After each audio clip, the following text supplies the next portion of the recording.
had always wanted to return to school in order to finish my degree, but with having so many adult responsibilities, like a house and a full-time job, it almost seemed impossible. I had told my friends and family that if I were to ever sell my house, I would work part-time and go back to school and finally finish. Down deep in my heart, I knew that that moment may never come for me. I felt stuck. Little did I know that my life would soon change in a drastic way. On May 20th, 2013, an F5 tornado ripped through Moore, Oklahoma, destroying everything in its path, including my home and everything I had collected throughout my lifetime. Within seconds, I lost everything.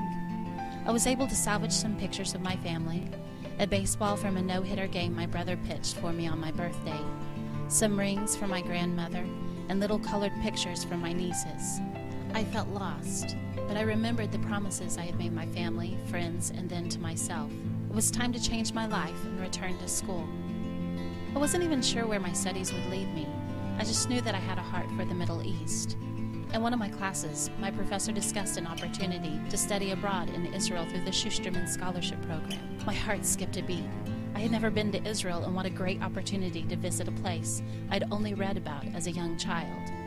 How could I miss out on this opportunity? There I was, in Jerusalem. It was overwhelming. I remember the day that I took the wrong train at the light rail. I'm always getting lost, and this day was no exception.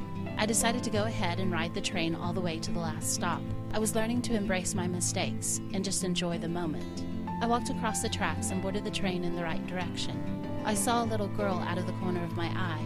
She had a pretty black dress with powder blue slippers and a matching cardigan. I smiled to myself, remembering my own nieces back home and how much I missed them. The train arrived and I quickly found my spot. As soon as the doors slid shut, the same little girl came and sat right beside me. I could see her now in full view. She had the most innocently applied pink powder blush, soft pink lip gloss, and a tightly wound hair bun. She was around the same age as my eldest niece, maybe 12 or 13. She politely asked me something in Hebrew and quickly switched to English after I gave her a look of confusion. She needed help finding an address for a ballet recital.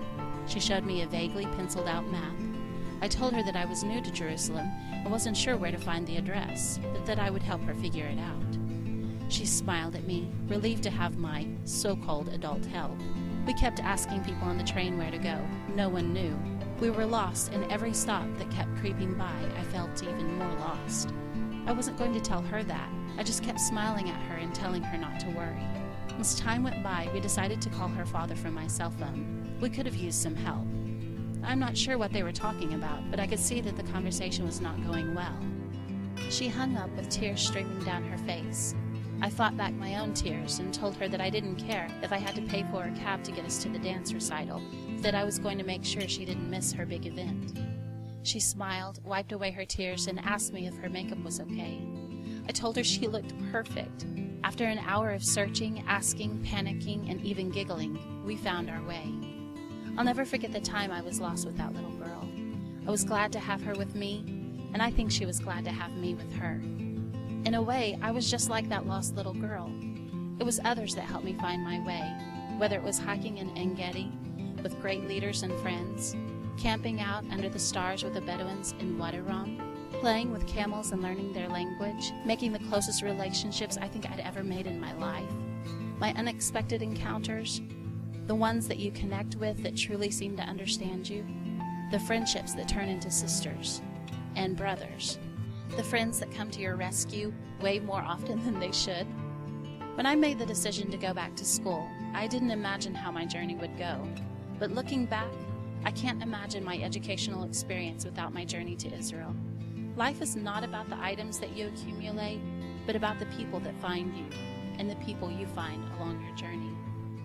A few years ago, looking at what was left of my life, I never thought that my journey would take me so far away. My greatest loss has truly been my greatest gain.